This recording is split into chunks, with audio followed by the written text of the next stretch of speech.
79 number के page पर 79 page पर देखो जो 47 नंबर की गाथा दी है। कर्म आश्रव के कारण कौन कौन से हैं? मिच्छित्तम अवरिमणम, ये अच्छे से याद कर लेना, सबको याद करना है, ठीक है ना। मिच्छित्तम अवरिमणम कसाय जोगा या आसवा होंती, कसाय जोगा या आसवा होंती, पण पण चौथी भेदा, पण पण चौथी भेदा, सम्मम परिकितदा समी, सम्मम परिकित्या सम्मी। पढ़िए।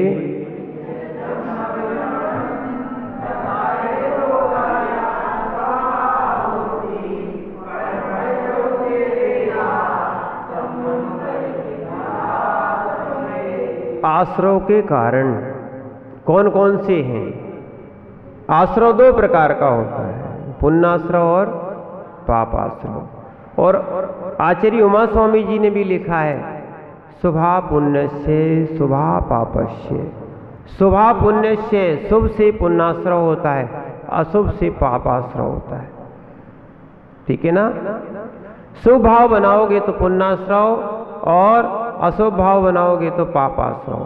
शुभ भाव बनाओगे, शुभ भाव से तुम स्वर्ग आदि जाओगे और अशुभ भाव से नरक आदि जाओगे।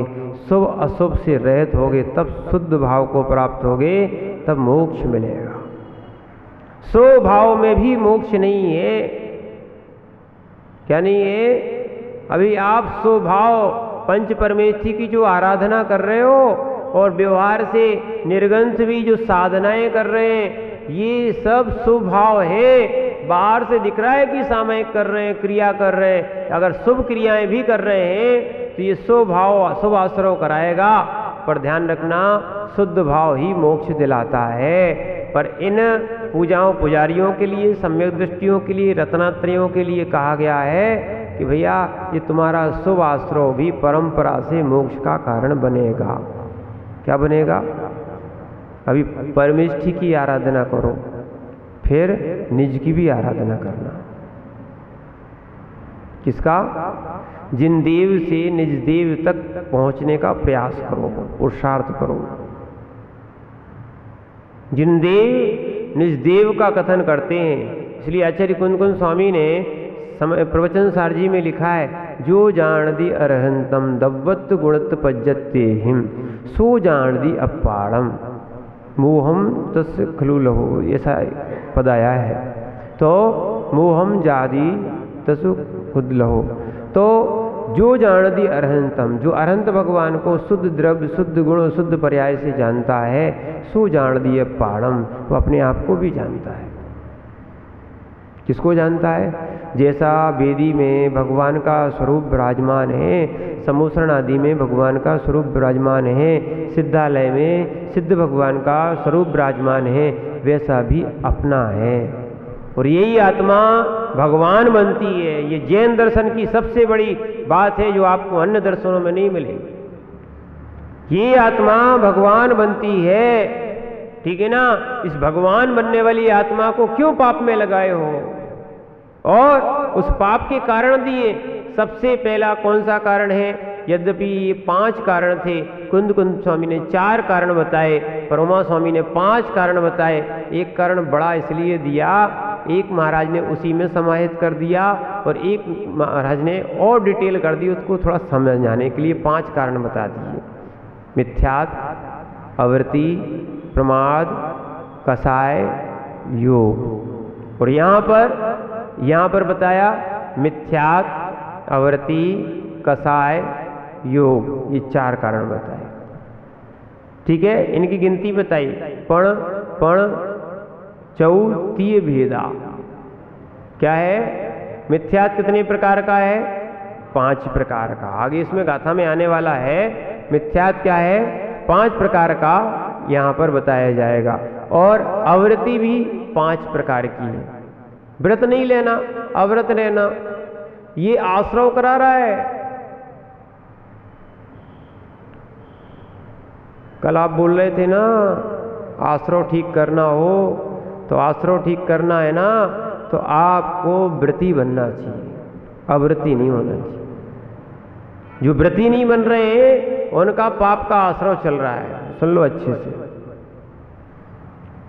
6वीं प्रतिमा तक गृहस्थ जो है ना, गृहस्थ के कार्य करता है, बस भोजन शुद्ध रहता है, सामायिक करता है। ऐसी कुछ प्रतिमाओं के अंतर्गत जो बातें आई उनको अपन पहले समझ लें, उसके बाद उस व्रतों को भी घर में रह के धारण कर सकते। 7 प्रतिमा तक, 7वीं प्रतिमा में ब्रह्मचर्य व्रत आता है।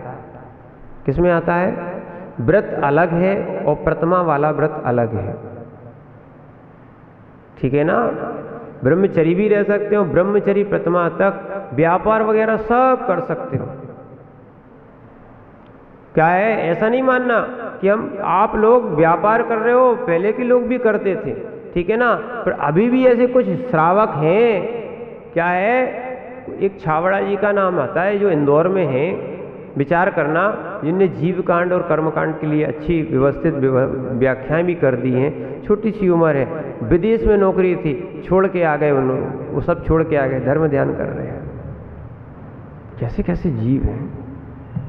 आप ये नहीं मानना कि पहले का काल ही ऐसा था, वर्तमान में भी बहुत श्रावक सुधी जन जो संयम का, पूर्ण संयम का पालन नहीं कर पाते, घर में रह के क्या अपनी प्रतिमाओं का पालन करते हैं। तुम तो शुद्ध भोजन की बात कहें तो तुम्हें बड़ा विकल्प खड़ा हो जाता है। देखो भैया, आश्रव को रोकना है तो आप सबसे पहले मिथ्यात्व छोड़ो और मिथ्यात्व को बदलो और अवृत्ति को भी छोड़ो, व्रती बनो, व्रती। क्या है? व्रती बनो। और कसाय अनंतानुबंधी ये भी बदलो, योग शुभ बनाओ। योग कैसे करो? शुभ योग बनाओ, तब जाके आश्रव आपका रुकेगा, ठीक है ना। आश्रव रुकेगा तभी संवर होता है। क्या होता है? और अपन आश्रव करते रह रहे हैं, खूब समझा रहे भैया त्याग कर दो, क्या फायदा है इसमें, क्यों पाप का आश्रव कर रहे हो? नहीं, हमें तो वही अच्छी लगती है, वही अच्छी लगती है, लगने तो लगने दो, पाप ही अच्छा लगता है भैया। फिर तरसते रह जाओगे। ऐसी रत्नत्रय वाली मनुष्य पर्याय नहीं मिलेगी, जैन कुल नहीं मिलेगा। कई लोगों को दर्शन करना पड़ते हैं। अहमदाबाद की घटना सुना रहे हैं आपको। 3 दिन तक वो व्यक्ति घूमता रहा मात्र मुनि महाराज के दर्शन के लिए। बोले महाराज जैन नहीं, इसलिए हम जो है ना बड़ी मुश्किल से ऊपर तक आए। हमने क्या बात है, आ सकते थे। बोले फिर भी डर तो लगता है, कोई कुछ कहना दे। निर्गंत के दर्शन करने के लिए बेचारे को 3 दिन घूमना पड़ा, तब जाके वो दर्शन कर पाया। कई लोग बहुत सौभाग्य मानते हैं महाराजों के दर्शन करने के। श्वेतांबर भाई अहमदाबाद में आए थे, उनने जैसे ही श्रीफल चढ़ाया, थोड़ी देर देखते रहे, बड़ा उनको मन में गदगद भाव थे, बड़ी प्रसन्नता थी, देख रहे थे। हमने बात क्या हो गई? बोले महाराज मैंने पहली बार जीवन में निर्गंत मुनि के दर्शन किए हैं, बड़ा खुश हो गया हूँ। मैंने विचार तो करता था कि दिगंबर धर्म होता है, निर्गंत महाराज होते हैं, सही मार्ग तो वही है। क्या है? सही मार्ग तो यही है। और वहाँ के कई श्वेतांबर भाई मिले, सबसे एक ही बात बोलते हैं महाराज, वो मैंने बोलते हैं महाराज मार्ग तो सच्चा यही ही है, हमारे यहाँ तो शिथिलता है। और वो तो एक जन तो एक पॉइंट और बोल गए, बोले महाराज अगर महाराज हो तो दिगंबर होना चाहिए और श्रावक हो तो श्वेतांबर होना चाहिए। मैंने कैसी बात करते हो? बोले महाराज हो तो दिगंबर हो, यानी जिस बैरागी हो तो पूरा सर्वस्व त्याग दे। और मैंने श्रावक श्वेतांबर क्यों कहा? कि जो गुरु की बात मानता हो, यानी हम लोग ये नहीं देखते कि क्या करना क्या नहीं करना दान आदि में, जो गुरु ने कह दिया सर्वस्व समर्पण कर देते। दान में कई गुना तुमसे आगे चल रहे हो लोग। तुम तो घर में जो भोगों के स्थान मानते हो उसमें अगर हैंडल भी लगाओगे तो बहुत कीमती लगाओगे, और मंदिर में अगर कोई चीज़ लगना होगी तो कंजूसी कर करके जो सस्ता मिले, कमीशन और कम हो जाए, वो कह के ही लाते हो कि मंदिर में ला रहा। वो मंदिर की दशाएं, धर्मशाला की दशाएं देख लो और घर की दशा देख लो। घर में अगर कोई चीज़ होगी तो तुरंत करना ही पड़ेगी, वो मंदिर की पता पड़े और या धर्मशाला की पता पड़े कि सालों साल निकल गई, अब हो रहा तो हो रहा, नहीं हो रहा तो नहीं हो रहा। एक एक व्यक्ति, आप तो क्या बोल रहे, एक एक व्यक्ति, बंबई जैसी सिटी में एक व्यक्ति दिगंबर मिला था, श्वेतांबर में तो कन्वर्ट हुआ, वो बता रहा था 3 मंदिर बना चुका है, और 3 मंदिर और धर्मशाला और सेम मेंटेन कर रहा है। एक व्यक्ति, बताओ, आप बताओ। और आज बड़ी बड़ी समाजें एक व्यवस्था को व्यवस्थित नहीं कर पाती। सीधी बात तो ये है, रुचि नहीं है। क्या है? रुचि नहीं है। और कई लोग तो ऐसे भी आते, करना धरना कुछ नहीं होता, टांगे खींचने से मतलब रहती, आश्रय खराब कर रहे हैं। क्या है? कहते ना, बनी ना बिगाड़ी तो बनिया काहे की। क्या है? किसी की बनी ना बिगाड़े, नहीं बिगाड़ी तो बनिया काहे की या बुंदीला काहे की। बिगाड़ना चाहिए अपन को। ऐसे कुभाव आ जाते हैं, जबकि अपन को तो अपनी ही सुधारना है, दूसरे की भी नहीं बिगाड़ना है और अपनी भी नहीं बिगाड़ना है। ये है धर्म। धर्म क्या बोलता है? किसी की नहीं बिगाड़ना, तुम्हारी बिगड़ती हो तो भी निमित्त हम बन जाए कि सुधर जाए, तो कभी भी किसी को कोई बिगाड़ने का प्रयोजन नहीं रखना, क्योंकि दूसरे के प्रति अस्वभाव करोगे भैया तुम्हारा तो बुरा होना ही होना है। इसलिए खूब जाप करो, खूब सामयिक करो, खूब अच्छे चिंतन करो, अशुभ वाले के भी भाव परिणाम शुभ बन जाए। इतना अच्छा आचरण हो। राम का आचरण देख के रावण को भी मैंने अपने आप से ग्लानि होती थी कि बताओ कितने अच्छे राम हैं और मैं परस्त्री सेवन करने वाला जीव, बताओ। और 18,000 रानियां होने के बाद भी मेरी तृष्णा खत्म नहीं हो रही। इसलिए तो लिखा है, तृष्णा की खाई खूब भरी पर रिक्त रही वह रिक्त रही। आप सोचते हो ना, थोड़ा सा काम कर ले, थोड़ा सा काम कर ले, थोड़ा सा काम कर ले, सब पाप का आश्रय कर रहे हो, और पाप का आश्रय के कारण ही आपका संसार चल रहा है। ये बहुत अच्छे से समझना। पहले तो है मिथ्यात। मिथ्यात क्या करता है? मोहित कर देता है, बुद्धि को माने परिवर्तन कर देता है, अज्ञानमय बुद्धि हो जाती है। तो व्यक्ति जो होता है ना, मोहित व्यक्ति वाला अव्रति धारण करता है, व्रत नहीं लेता। अरे क्या करना व्रत लेके, क्या बोलते हो आप लोग, क्या मिलेगा, है ना? सबके मुंह देखते रहो, कोई आलू खाएगा, कोई बदावत खाएगा तो मुंह देखते रहोगे, कोई तुम्हें बुलाएगा तक नहीं। ऐसे लोग, हाँ नहीं लेना चाहिए, है ना? कोई चाय तक की नहीं पूछेगा, अभी तो पूछ लेता है, महाराज त्याग करा देंगे, इसलिए मामा त्याग ही नहीं करता है, फिर पीने लगता है जैसे अमृत हो। है? स्वर्ग मिल जाएगा चाय पीने से, तो फिर ध्यान रखो।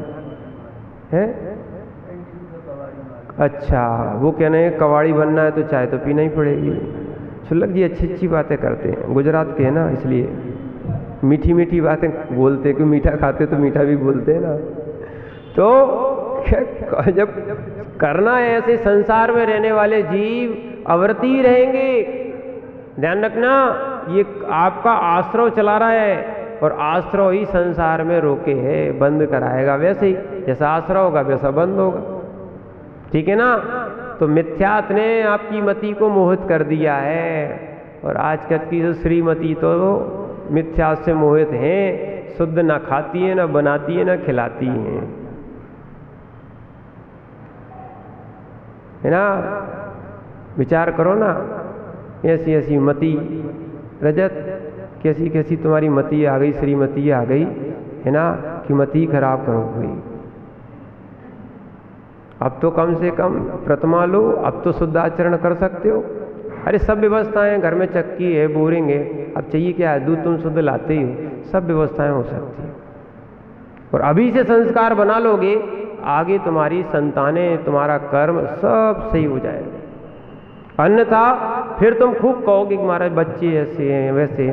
शुरू से जो अपन ने वो बनाने का प्रयास किया, आगे तक सब पूरा बन सकता है ना। नहीं तो बुढ़ापे में सोचोगे तो कुछ नहीं कर पाओगे। नहीं तो इन लोगों से मिल लो, पंडित जी हैं और पीछे बैठे ये लोग, मिलो बुढ़ापे में कि भैया कुछ कर पाओगे।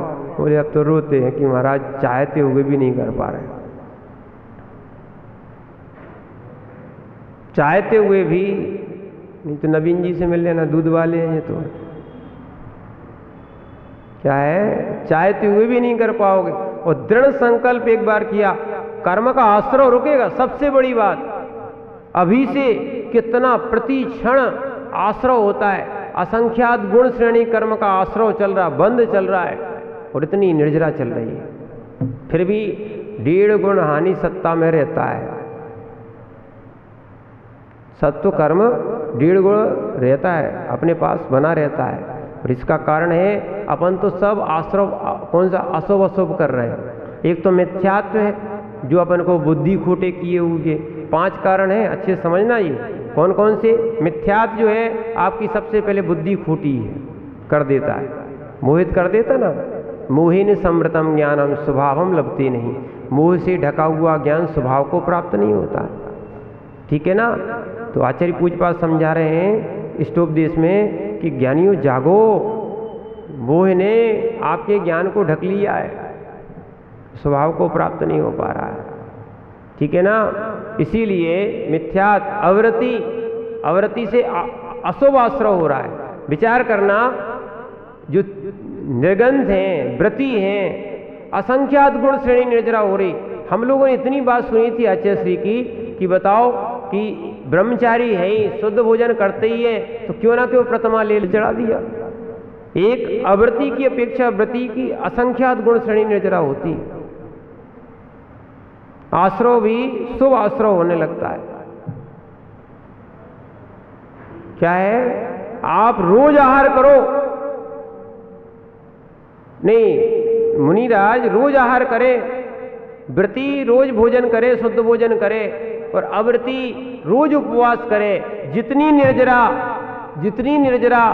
एक व्रती करता है, उतनी निर्जरा उपवास करने वाला भी नहीं कर पाता है। अब बताओ,